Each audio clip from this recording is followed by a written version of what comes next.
Assalamualaikum warahmatullahi wabarakatuh. Alhamdulillahirabbil alamin.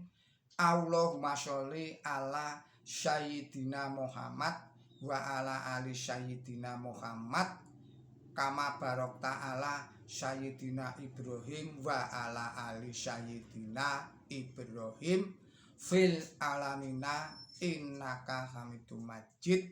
Saudara-saudara para pemirsa Kereweng Aji Channel yang berbahagia serta kaum mukminin wal mukminat yang dirahmati Allah, kita lanjutkan lagi kajian kita yang pada kesempatan ini memasuki surat nomor 87, yaitu surat Al-A'la, artinya yang maha luhur. Ayatnya ayat 1 sampai dengan ayat 19. Kepada saudara-saudara yang pada saat ini tengah menderita sakit, semoga Allah Subhanahu wa Ta'ala segera mengangkat penyakitnya dan memberikan kesembuhan, sehat walafiat kembali.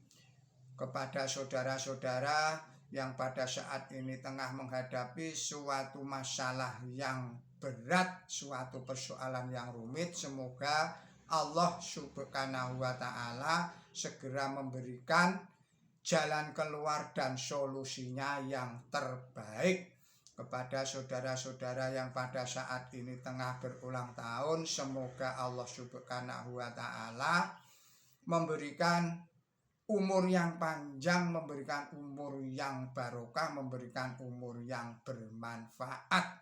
Juga kepada saudara-saudara yang telah berkenan memberikan atensinya, memberikan koreksinya dan memberikan subscribe-nya pada channel Kereweng Aji ini, saya mengucapkan banyak-banyak terima kasih. Semoga Allah Subhanahu wa Ta'ala selalu memberikan perlindungannya kepada kita semuanya. Semoga Allah Subhanahu wa Ta'ala selalu melindungi kita dari segala macam mara bahaya dan dari segala macam fitnahnya Dajjal, Ya'juj wa Ma'juj.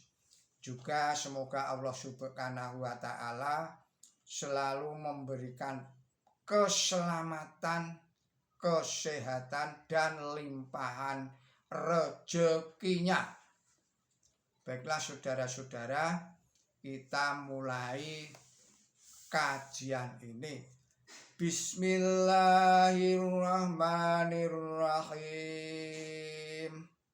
Sabiqisma rabbikal a'la alladzi khalaqa fasyawa walladzi fadara fahada. Artinya, atas nama Allah yang maha pemurah, yang maha pengasih, maha sucikanlah nama Tuhan dikau yang maha luhur, yang menciptakan lalu menyempurnakan, dan yang memberi ukuran lalu memberi petunjuk. Penjelasannya adalah sebagai berikut pada ayat 1. Sebenarnya ini adalah pekabaran yang amat penting, bukan saja bagi Nabi suci Muhammad SAW, bahwa beliau akan dinaikkan ke derajat yang paling tinggi yang dapat dicapai oleh manusia, melainkan pula bagi tiap-tiap orang bahwa dengan memahasucikan Allah, dia dapat meningkat ke derajat yang paling tinggi yang ia mampu mencapainya. Oleh sebab itu perintah supaya memahasucikan Tuhan yang maha luhur segera diikuti oleh uraian bahwa Ia bukan saja menciptakan dan menyempurnakan, melainkan pula menentukan ukuran bagi tiap-tiap orang, dan Ia memberi petunjuk kepadanya menuju tujuan kesempurnaan. Jadi memahasucikan Tuhan di sini menjadi sarana peningkatan manusia ke derajat yang paling tinggi yang ia mampu mencapainya. Hendaklah diingat bahwa dzikir yang amat penting dalam sholat ialah Subhana Rabbiyal A'la yang diulang beberapa kali pada waktu sujud. Dan sujud harus dilakukan dalam posisi merendah dan dalam posisi kerendahan yang dapat ia lakukan untuk menunjukkan bahwa dengan merendahkan diri di hadapan Allah Subhanahu wa ta'ala, orang dapat meningkat derajatnya yang paling tinggi. Penjelasan ayat 3, ayat 2 dan ayat 3 menerangkan tindakan Allah Subhanahu wa ta'ala berupa khalq atau menciptakan, taswiyah atau menyempurnakan, takdir atau memberi ukuran, dan hidayah atau memberi petunjuk. Segala sesuatu di alam semesta ini tunduk kepada 4 undang-undang tersebut itu. Demikian pula manusia mula-mula diciptakan dari barang yang hina, yaitu manusia mula-mula diciptakan dari benih hidup yang tidak dapat dilihat dengan mata telanjang, lalu berkembang secara berangsur-angsur menjadi manusia yang lengkap dan sempurna. Inilah pokok persoalan yang dibicarakan di dalam ayat 2. Lalu ayat 3 menerangkan bahwa segala sesuatu diciptakan secara terpimpin. Segala sesuatu dibuat menurut ukuran dan kemajuannya bergantung kepada jalan tertentu.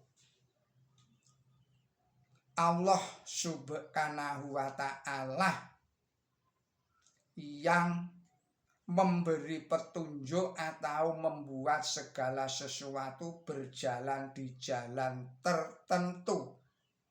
Dalam arti khusus, seluruh ayat ini mengisyaratkan kemajuan rohani manusia dengan jalan memahasucikan Allah Subhanahu wa ta'ala, Tuhan yang maha kuasa. Kita lanjutkan lagi ayat 4 sampai dengan ayat 10. Bismillahirrahmanirrahim. Walladzi aqrajal mar'ah wa za'alahu sya'al agwa sanuqri'uka fala tansha illa ma sya'allah. Innahu ya'lamul jahra wa ma yakhfa. Wa la ya'dhiru kalil yusra. Fadzakir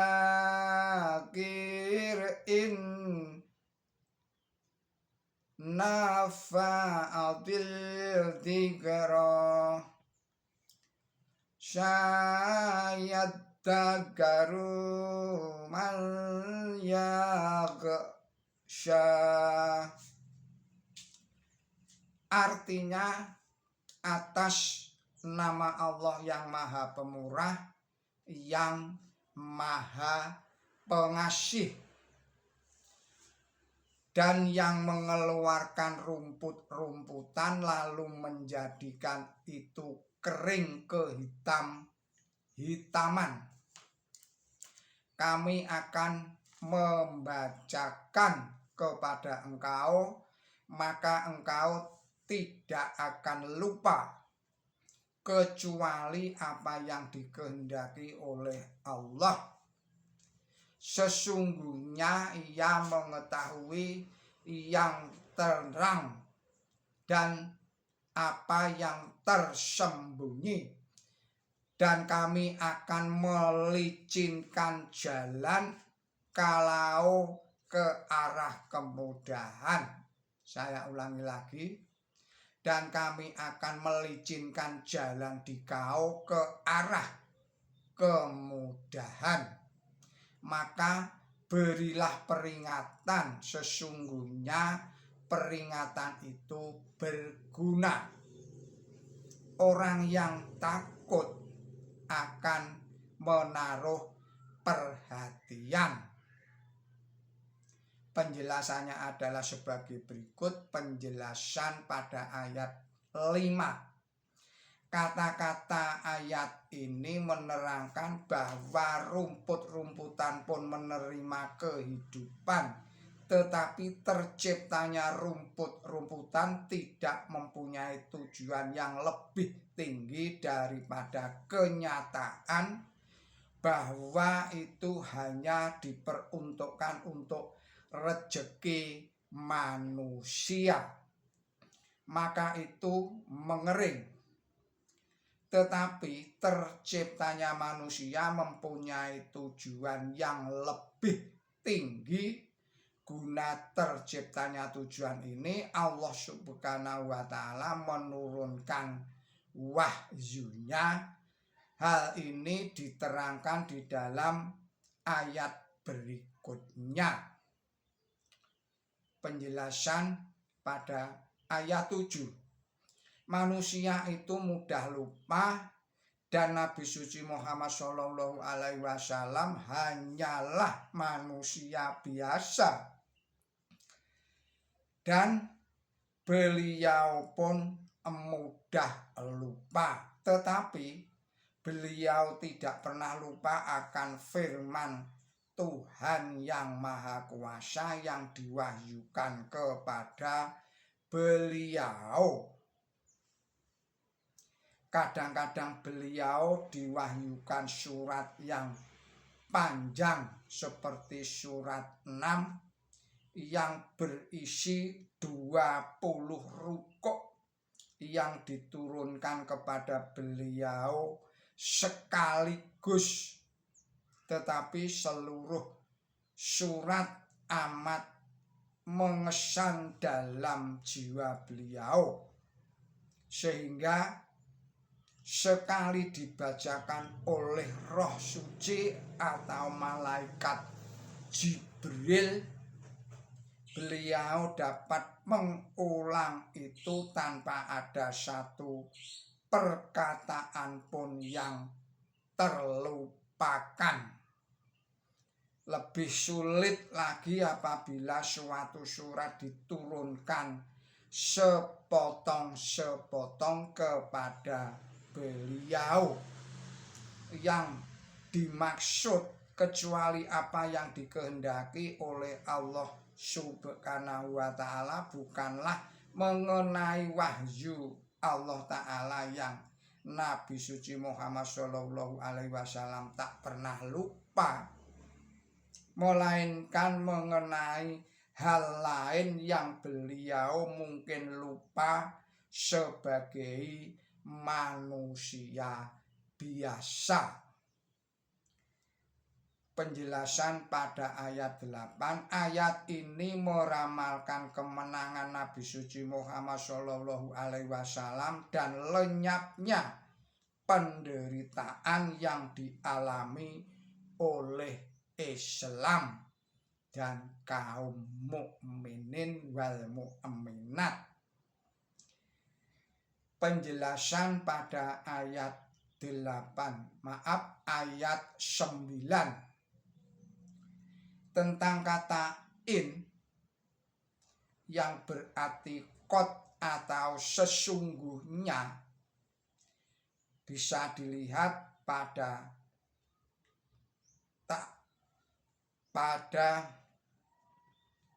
kamus lan leksikon.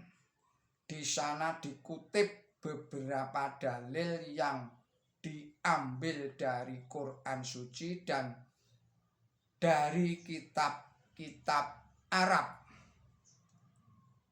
baik dalam bentuk prosa maupun syair.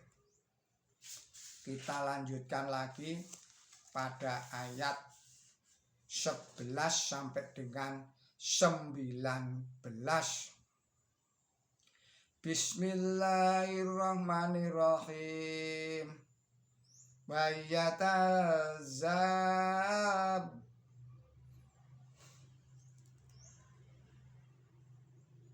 wa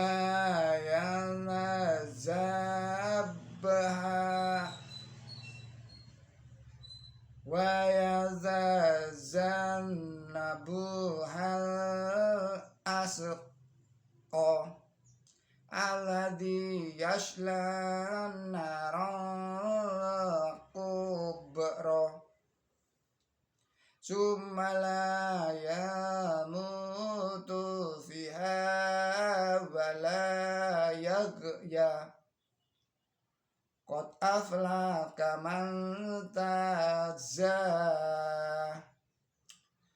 wa dzakara isma rabbihi fashola bal tu'siruna hayatad dunya wal akhiratu khairun wa abqa inna hadza la fi suhufil ula suhufi Ibrahim wa Musa.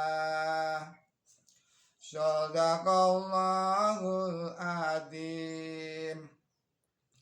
Artinya, atas nama Allah yang Maha Pemurah, yang Maha Pengasih, dan orang yang paling celaka akan dijatuhkan itu. Saya ulangi lagi. Dan orang yang paling celaka akan menjatuhkan itu, yang akan hangus dalam api yang besar. Lalu ia di sana tidak akan mati dan tidak pula hidup. Sungguh beruntung orang yang menyucikan dirinya dan ia ingat akan nama Tuhannya lalu bersolat.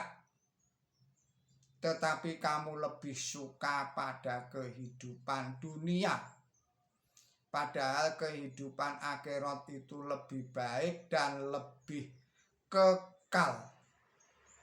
Sesungguhnya ini tersebut dalam kitab suci yang sudah. Kitab sucinya Ibrahim dan Musa. Penjelasannya adalah sebagai berikut. Penjelasan pada ayat 13. Di neraka tidak ada kehidupan, karena kehidupan hanya untuk orang-orang tulus. Di sana juga tak ada kematian, karena kematian berarti keadaan tidur pulas sama sekali. Penjelasan pada ayat 19, lebih mengutamakan kebaikan di akhirat daripada kesenangan untuk sementara waktu di dunia adalah kebenaran yang besar yang diajarkan oleh semua nabi. Tetapi ayat ini mengandung pula ramalan atau nubuatan tentang Nabi suci Muhammad Shallallahu Alaihi Wasallam yang terdapat di dalam kitab yang masing-masing dianugerahkan kepada Nabi Ibrahim dan Nabi Musa. Bisa dilihat di dalam tafsir nomor 168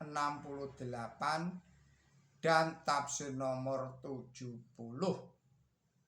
Atau yang dimaksud di sini ialah pokok ajaran agama Islam yang sama dengan agama-agama besar lainnya. Maha benar Allah beserta firman-Nya. Saudara-saudara para pemirsa Kreweng Aji Channel yang berbahagia, serta kaum mukminin wal mukminat yang dirahmati Allah, demikianlah kajian kita pada kesempatan ini. Semoga ini semua bermanfaat di dalam rangka kita meningkatkan amal dan takwa kita kepada Allah Subhanahu wa Ta'ala, dan semoga ini semua bisa bermanfaat bagi kita semua di dalam rangka meningkatkan kualitas ilmu dan amal kebaikan kita. Mohon maaf atas segala kesalahan dan kekilapan saya di dalam menyampaikan kajian ini. Billahi taufik wal hidayah, ihdinas siratal mustaqim. Wassalamualaikum warahmatullahi wabarakatuh.